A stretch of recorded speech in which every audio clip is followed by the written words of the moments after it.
Alhamdulillahilladzi arsala rasulahu bil huda wa dinil haqq liyuzhirahu 'alad dini kullihi wa kafa billahi shahidah.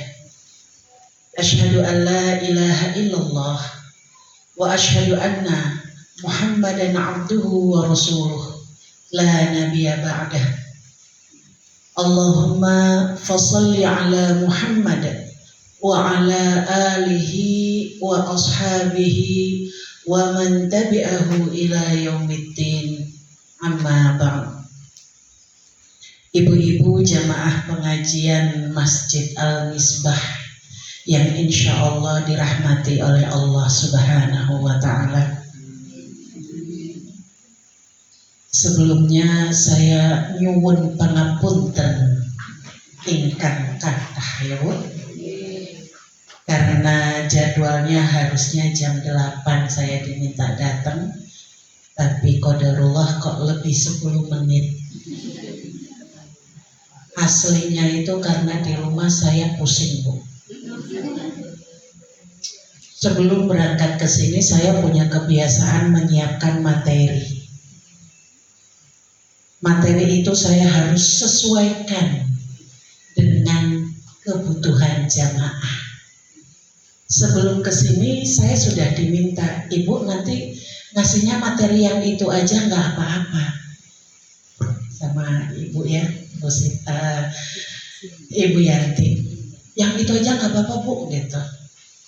Saya mikir di rumah, wah Bu Yanti udah dengar materinya, ntar kalau saya ulangi lagi beliau jadi lebih pinter. Akhirnya saya mikir gimana caranya saya mengolah materi itu yang belum pernah didengar Bu Yanti, biar adil semuanya belum dengar gitu ya. Maka itu yang membuat saya lama Bu, harus ngutak-ngatik dulu gitu ya. Jadi mohon maaf ya, mudah-mudahan saya doakan Allah mengganti duduknya jenengan menunggu itu dengan kebaikan yang banyak lagi, berkah. Dosa-dosa panjenengan dihapuskan. Yang kecil-kecil loh ya Bu, yang gede tanggung sendiri. Saya doakan panjenengan semua oleh Allah diberkahi rahmat dunia akhirat, anak keturunannya solih-solihah, sukses dunia akhirat, keluarganya sakinah mawaddah warahmah. Nah, ibu-ibu sekalian, alasan kenapa saya terlambat sudah tahu ya. Sekarang saya lanjut di perkenalan dulu. Mungkin sudah ada beberapa yang mengenal, tapi saya yakin banyak yang belum kenal. Karena saya baru pertama kesini, maksudnya ngisi di sini. Baik, perkenalan dulu ya Bu. Saya Nida. Pakai nama panggung aja ya Bu. Nida. N-I-D-A. Nida. Anak-anak kalau di TPA itu manggil Stada gitu, Stada Nida. Jadi saya pakai nama panggung itu ya. Saya ibu rumah tangga dengan 6 orang anak, alhamdulillah ya. Jadi latihan ngurus anak 6 di dunia yang sekarang sudah mulai awut-awutan, nah itu jenengan bisa berbagi sama saya gitu. Saya asalnya dari Papua ya Bu. Oh pantas ini Simbah Lembut, pantas logatnya rapas sekarang ini. Nah itu alasannya kenapa omongan saya ini gak kromo gitu ya Bu. Logatnya tuh lidahnya beda. Walaupun saya merasa itu sudah sangat Jawa, ternyata tetap ketahuan. Jadi mohon maaf nanti mungkin di tengah-tengah perjalanan saya menyampaikan ada kalimat yang mungkin gak cocok bagi jenengan yang mungkin sudah lebih sepuh ya. Kok anak ngomongnya kayak gitu. Mohon dimaafkan karena baru bisanya seperti itu. Bukan maksud hati tidak menghargai panjenengan, tapi memang ngertinya baru itu. Gitu nggih? Nah, saya tinggalnya di Ngentak Sabdodadi. Jadi insya Allah kita sebenarnya cuma tetangga loh Bu. Besok lagi aku diundang ya Bu. Cocok gitu ya Bu. Iya. Baik ibu-ibu, malam hari ini saya Saya ingin kita bersama-sama tidak hanya sekadar ngaji. Setiap saya mengisi pengajian, saya selalu berkeinginan agar dari pengajian itu ada dampak.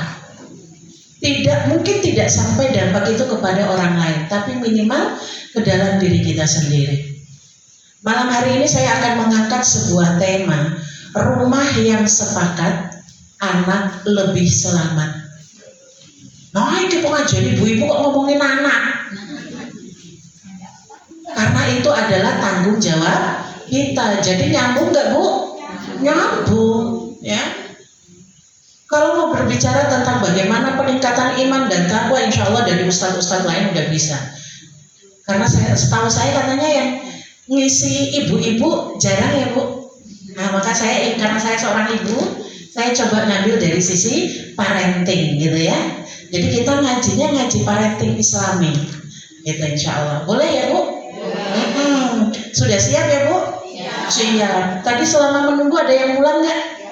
Enggak ada, hebat, barakallahu fiik ya. Alhamdulillah. Ibu-ibu, saya akan mengawali tema kita hari ini. Tadi saya bilang temanya adalah rumah yang sepakat, anak lebih selamat.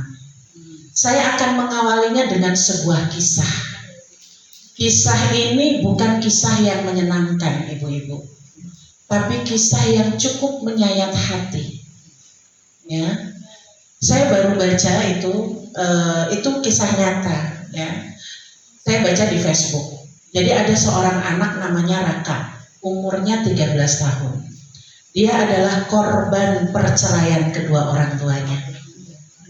Hak asuh jatuh pada sang ibu, tapi qadarullah sang ibu tidak menerima anaknya. Akhirnya meskipun dibawa pulang ke desa ibunya, sang anak tidak boleh tinggal serumah dengan ibu. Di rumah ibunya ada mbahne, ono pamannya. Tapi anak ini gak boleh tinggal di situ. Terpaksa hari-harinya dia tinggal di pos kamling.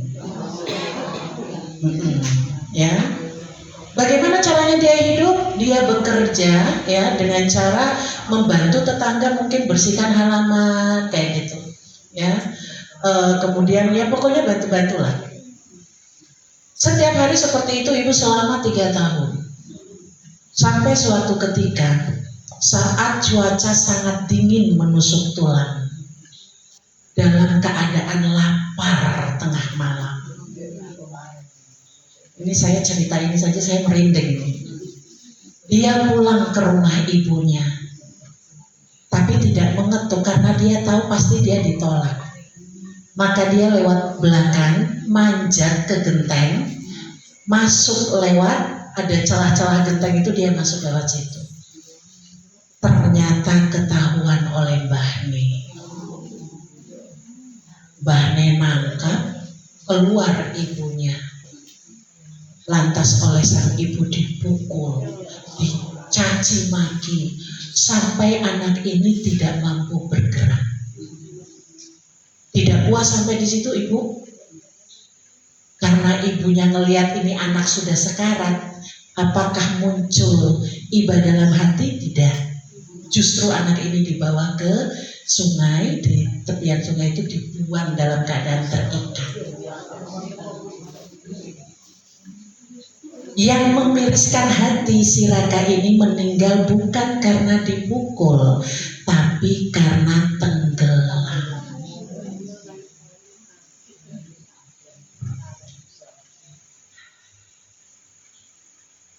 Kita semua sepakat ya Bu, itu kekejaman yang sangat kejam. Bahkan binatang pun tidak melakukan hal yang demikian. Betul? Sangat menyakitkan, sangat menggemaskan dan bikin emosi kita yang mendengarnya. Tapi ibu-ibu, saya ingin mengajak jenengan untuk sedikit refleksi. Apakah kekejaman itu harus selalu terlihat seperti itu? Harus dengan memukul, harus dengan memaki. Apakah kejam itu harus seperti itu? Atau ada bentuk lain yang lebih halus, yang terkadang kita nggak sadar sudah melakukannya. kekerasan halus seperti ini, coba kita lihat, apakah ada kita melakukannya ke anak-anak kita sekarang? Di antaranya mungkin tidak mendengar. Saat anak pulang sekolah, mama, aku tuh tadi mau si mama yang lagi sibuk masak apa tuh?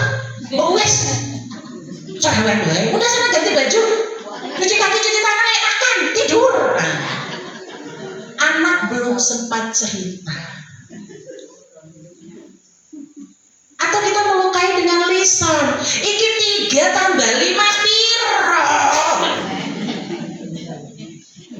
Kuwi sak ngono wae kok ya ora bodoh tenang. Ya. Ada kalanya kita nggak sengaja melakukan itu tanpa sadar. Karena apa? Kebiasaan. Kok yang ini wae iso ki ngopo? Iki otake isine opo? Semakin anak dia mengkerut, semakin puas kita melihatnya. Kadang semakin emosi, kan dari mana gue? Kok nek dijawab, ngomong balas.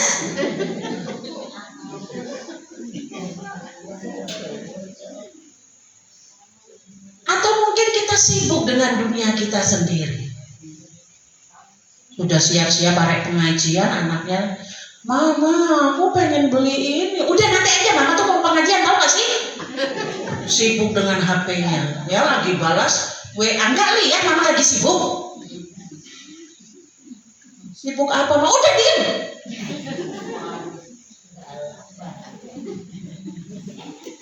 Anak kecil bocah tahu.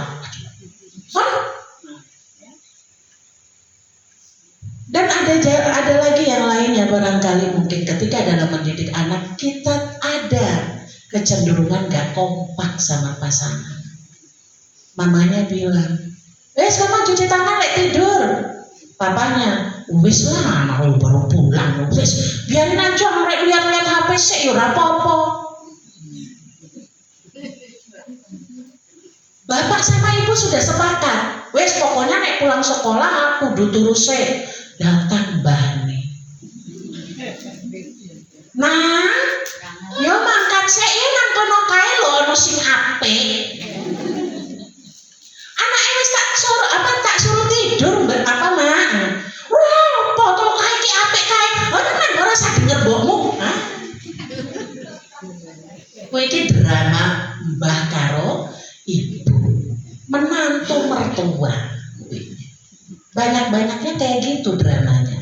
Perbedaan pendapat. Maka di sini harus kita sadari bahwa kadang anak itu terluka bukan hanya dengan fisik. Tapi apa? Diabaikan. Kita sibuk dengan dunia kita sendiri. Kita merasa teman-teman kita lebih penting dari anak-anak kita. Sehingga saat dia mau mendekat sama kita, kosek. Ketika ketemu dengan teman kita bisa, gimana kabarnya? Masya Allah udah lama gak ketemu ya Jem. Ketemu anak pulang sekolah atau kita yang pulang dari kerja ketemu anak pripun bu? Konten orang lihat mama itu sudah kesel loh.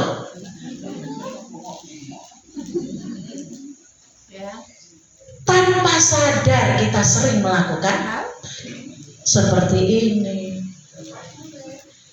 Maka ibu-ibu, anak yang tidak dipenuhi kebutuhannya itu juga sedang ditelantarkan. Tidak hanya yang versi raka. Tapi saat anak mau cerita kita nggak dengar, kita sibuk dengan dunia kita sendiri, maka itu juga bentuk pengabaian. Dan di sini saya ingin menyampaikan 8 fitrah anak yang merupakan kebutuhan dasar mereka yang sering diabaikan orang tua. Dari 8 kebutuhan ini, mungkin saya nggak akan jelasin semua ya Bu, karena keterbatasan waktu. Nanti kapan-kapan kita lanjut lagi kalau saya diundang. Ya, trik itu Bu, trik. Oke, yang pertama ini yang paling dasar ya. Kebutuhan anak yang sering diabaikan oleh orang tua tanpa sadar maupun sadar, yaitu fitrah agama. Kebutuhan akan pemenuhan fitrah agama anak. Jenengan sering lihat toh nek anak-anak kecil itu usia balita nek lihat mbahnya sholat, mestinya dia mau ngapain juga? Sholat, ya kan? Walaupun nggak ngerti bacaannya, nek lihat bapaknya ibunya sholat, mesti dia ikut-ikutan sholat karena memang itu kebutuhan dia, fitrah agamanya, ya. Suka niru ibadah, punya rasa tahu tentang Allah. Ma, Allah itu di mana? Mbah, Allah itu mukanya kayak apa? Mbah, tangannya Allah kepriye toh? Nah, itu. Ya, itu kebutuhan dasar anak. Hanya saja kadang ketika anak bertanya, "Mama, Allah itu kok cuma satu?" Oh, pasti takon-takon kok yang ngomongin. Mbok wis, nek satu ya satu, ora usah takon. Nah, ini ya.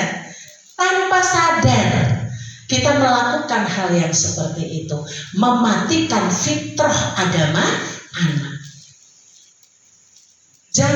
Dampaknya tuh nggak cuma untuk hari itu, Bu, tapi seterusnya.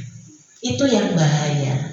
Pada akhirnya anak tidak kepengen lagi cari tahu tentang Allah.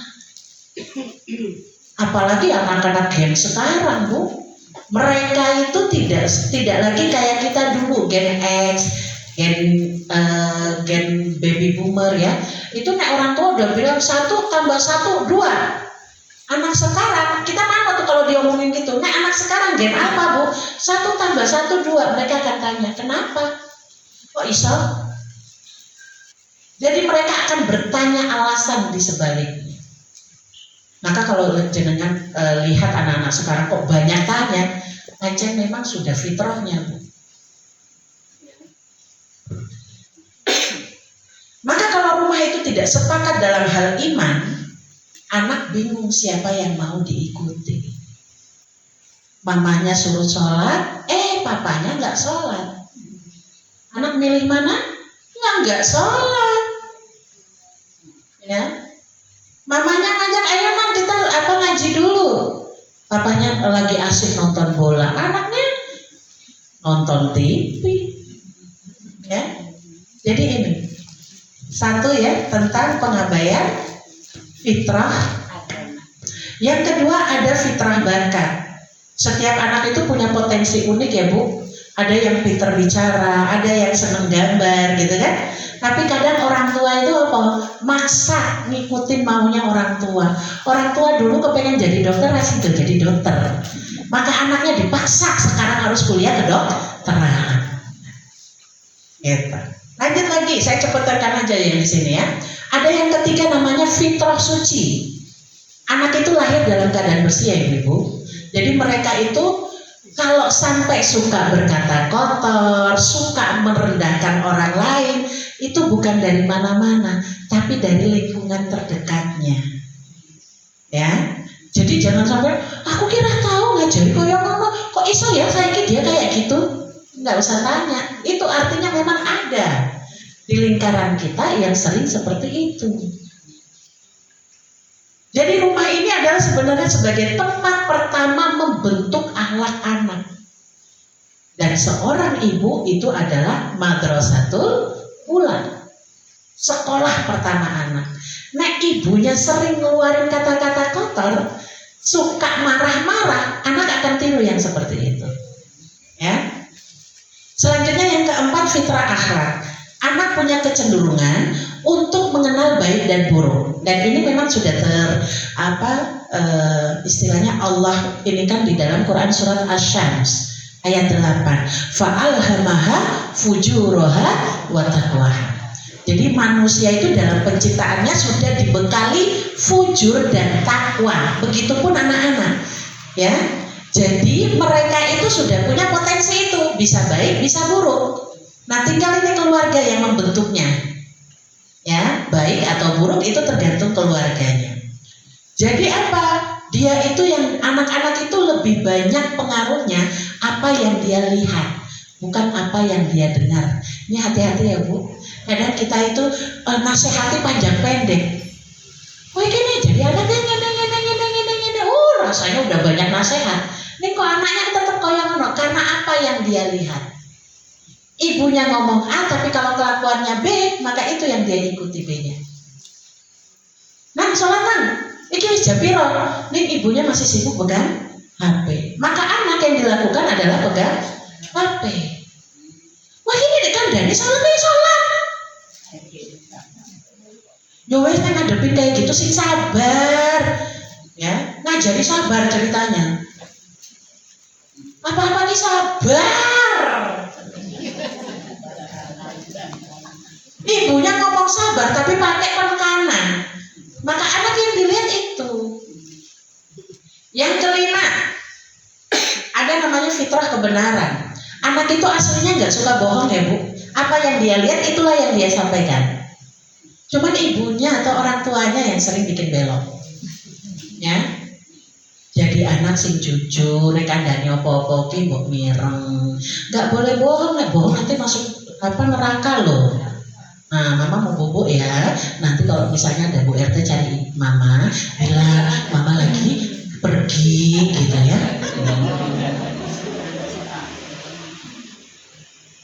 Iki ya. Ngajari jujur nek ibunya sendiri melakukan kebohongan.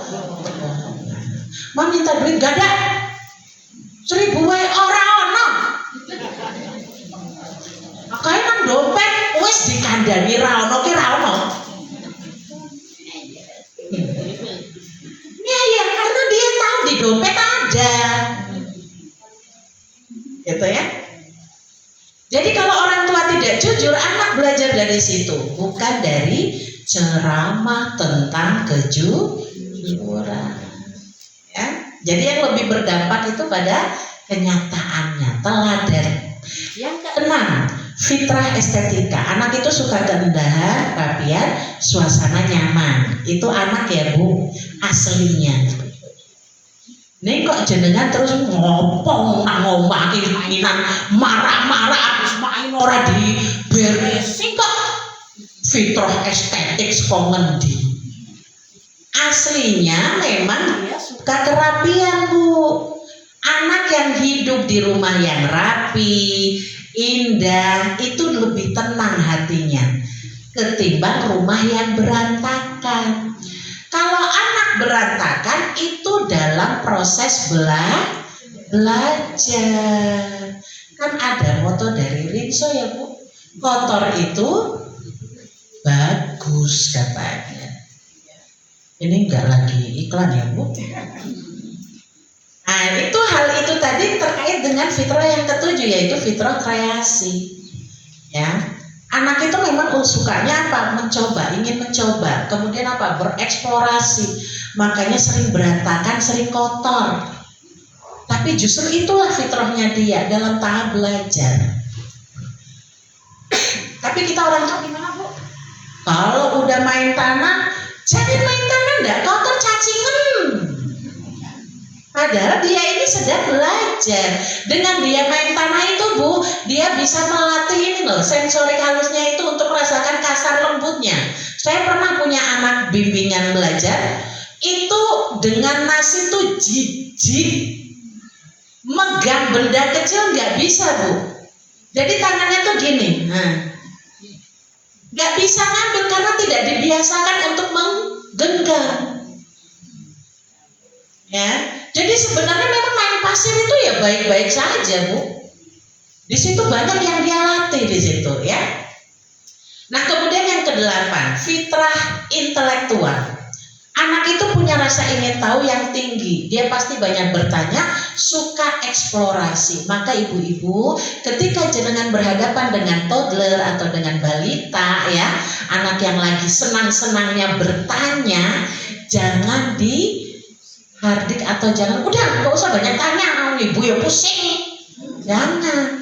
Nek misalnya jenengan belum bisa jawab, maka bilangnya kayak gini, Masya Allah luar biasa anak Umi atau anak Mama ya, udah pinter banget, kamu mesti pengen taunya banyak.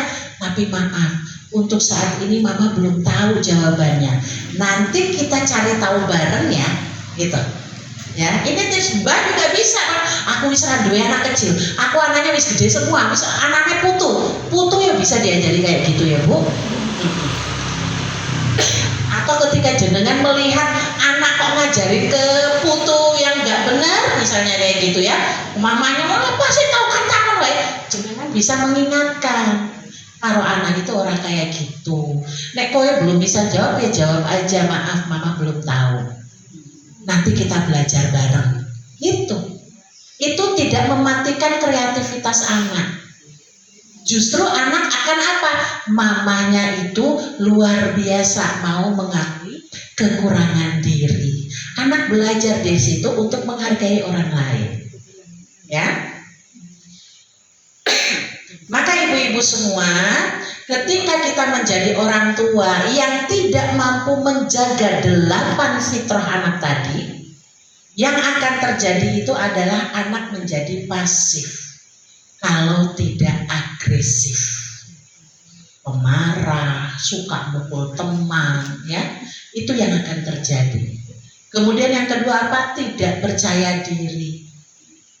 Nek kemana-mana hawane minarek pegang bokne, disuruh maju nangis, pergi ke WC bokne ngamuk tantrum. Itu yang terjadi ketika 8 fitrahnya tadi dimatikan. Kemudian apa? Mudah ikut-ikutan. Ketika dewasa, jenengan lihat kok anak putune diajak temennya berlaku yang tidak baik, kok ikut-ikutan, ya dari sini. Karena apa? Dia khawatir ditinggalkan temannya. Paham di sini ya ibu-ibu? Paham ya? Nah, terus kenapa saya harus menceritakan tentang 8 fitrah anak ini? Saya berharap dimulai dari jamaah ibu-ibu Al-Misbah ini akan muncul generasi Islam yang sehat jiwa raganya karena terpenuhi 8 fitrahnya.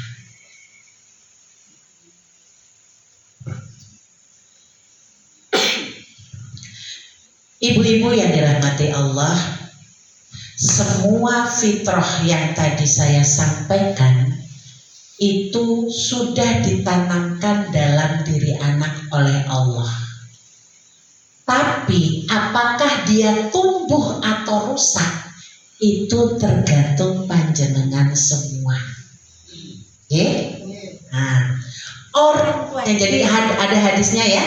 Anak itu lahir dalam keadaan fitrah. Orang tuanya lah yang menjadikan dia Majusi, Nasrani atau Yahudi. Hari ini kita lihat anak-anak kita lebih dekat dengan layar, betul? Tuh, siapa di rumahnya yang anaknya udah pegang layar terus?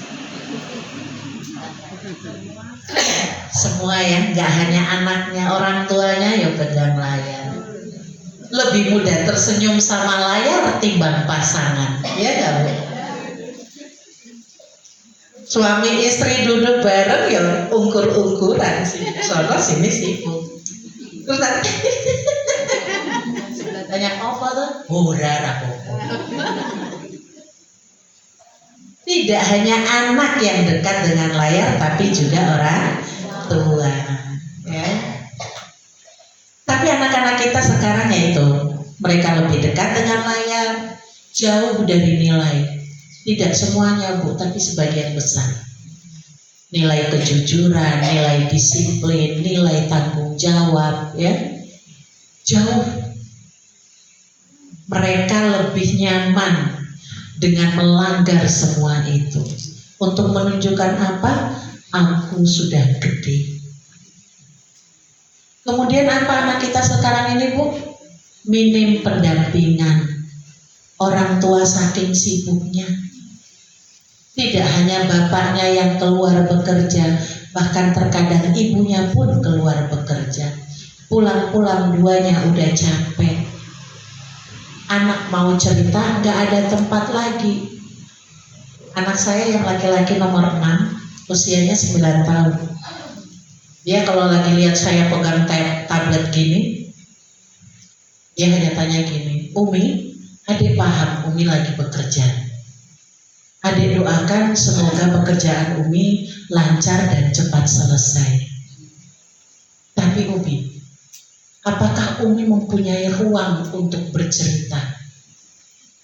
Saya kadang itu agak-agak gimana gitu dengan cara dia berbicara gitu ya. Kayaknya terlalu dewasa gitu. Tapi memang itulah kelebihan generasi alfa saat ini.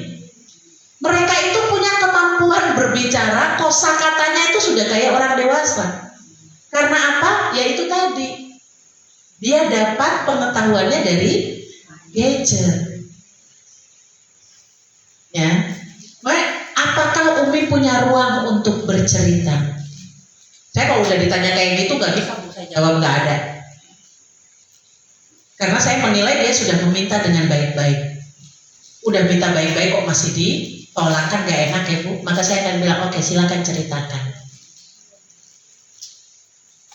Jadi ibu-ibu, anak-anak kita yang sekarang minim pendampingan. Ya, karena tadi orang tua terlalu sibuk. Dan orang tua kadang tidak bisa membedakan yang namanya skala prioritas. Sibuk di kantor, kesibukannya dibawa pulang ke rumah. Jengkel sama teman sesama karyawan dibawa pulang ke rumah. Ibunya di rumah mungkin tidak bekerja keluar, tapi karena mendapatkan pengabaian dari suami, akhirnya yang dapat dampaknya siapa? Anak. Apa meneh wajah anaknya kaya bapaknya wes lah. Ya. Maka ibu-ibu, kalau kita sudah sadar ternyata anak kita sekarang kondisinya seperti ini, jangan pernah bertanya ada apa dengan anakku, kenapa kok dia seperti itu. Tapi coba tanya ke dalam diri kita sendiri, ada apa dengan rumahku?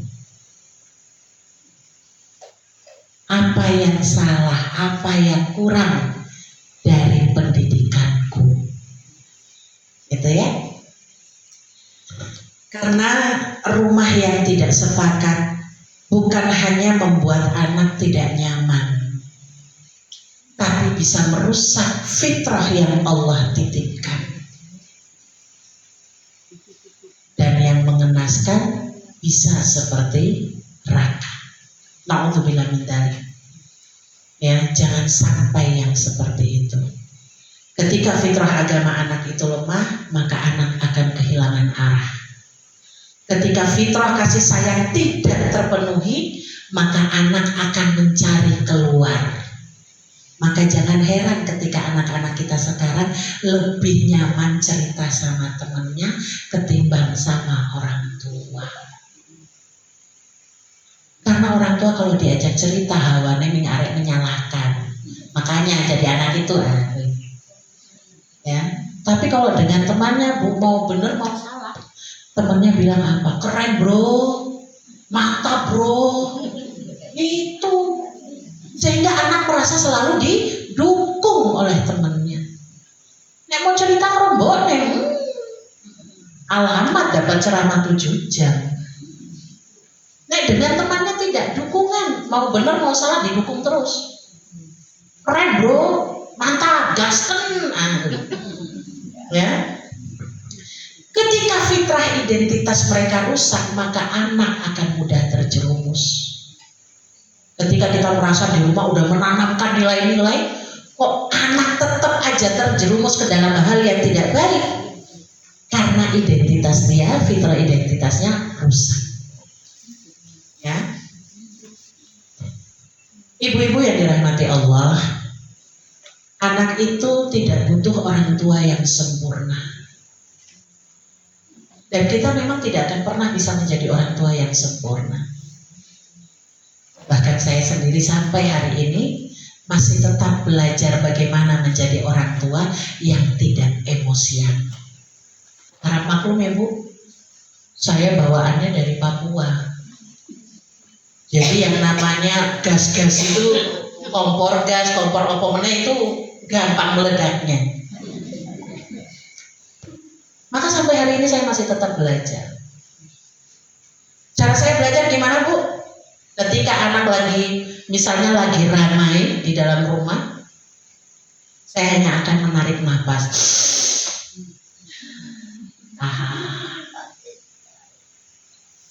Ketika diingatkan kok masih tetap ribut, tarik nafas lagi. Banyak-banyak narik nafas. Astagfirullahaladzim. Beda ya Bu, kalau kita astagfirullahaladzimnya pakai nada tinggi, anak malah nggak dengar. Tapi kalau kita pakai astagfirullahaladzim pelan dan halus, itu justru lebih dahsyat ke anak tuh. Ini jangan astagfirullah, itu nggak kena ke anak orang. Anak makin jadi itu. Ya. La ilaha illallah kandhane wayang kuwi. Orang kenal. Ya. Karena anak secara otomatis itu telinganya itu ada perisainya kalau kayak gitu tuh. Saya tak kasih tahu ya, ini rahasia loh Bu. Hal kayak gitu nggak cuma ke anak loh ya. Suami itu begitu mendengar suara istrinya melengking, itu otomatis Bu, otomatis ketutup kupingnya tuh. Makanya jenengan kalau lagi suami kelihatan tenang, anteng, ya karena gitu dia udah pasang perisai. Jadi jenengan nggak kedengeran. Makanya seringnya perempuan tadi aku ngomong apa? Kan terus lanangnya bingung. Yoko mana kae? Apa? Ya karena memang udah dipasang perisai, ya.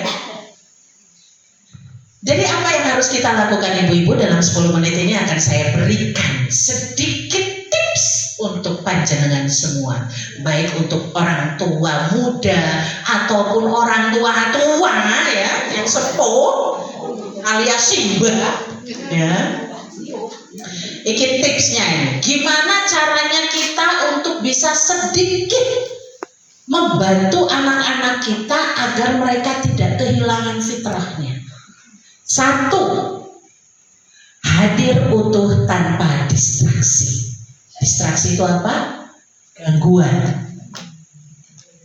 Contoh gampang gini Bu, orang tua muda saat ini, nek jenengan perhatikan coba, nek punya anak atau menantu perempuan yang lagi punya bayi, nek lagi nyusui, coba perhatikan pegang HP apa enggak?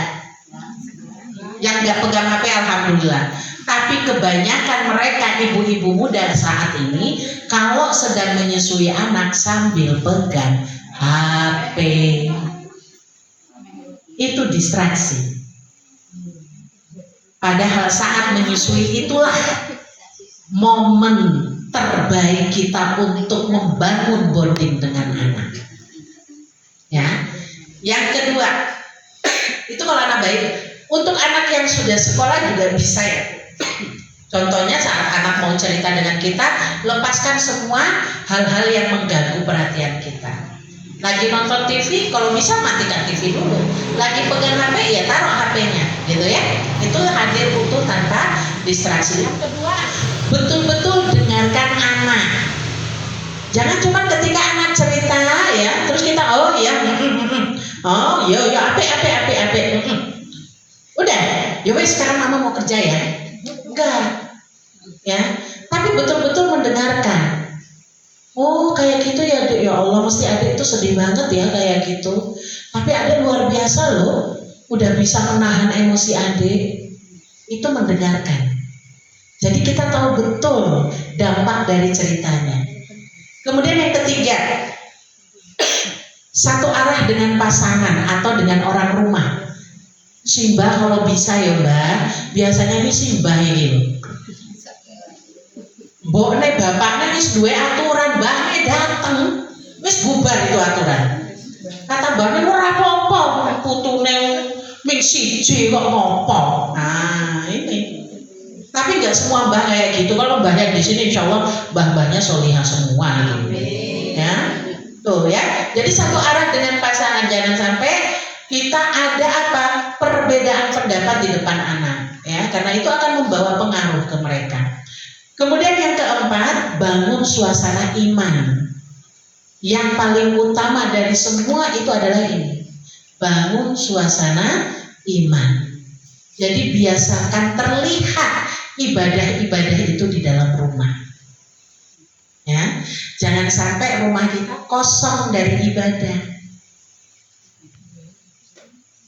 Maka ibu-ibu sekalian, dari 4 hal tadi, tidak harus semua langsung kita lakukan. Minimal 1, ya. Pulang dari sini, coba kita ambil komitmen. Bismillah, wis, aku setelah pengajian ini aku bisa ngerti. Ternyata sedikit banyak ya aku punya pengaruh dalam hal menghilangkan atau membuat fitrah anakku rusak. Ambil komitmen. Aku akan belajar untuk mendengarkan anakku. 1 aja dulu. Aku bisa mendengarkan, wis tak tambah jadi 2. Hadir tanpa distraksi. Itu namanya berdampak.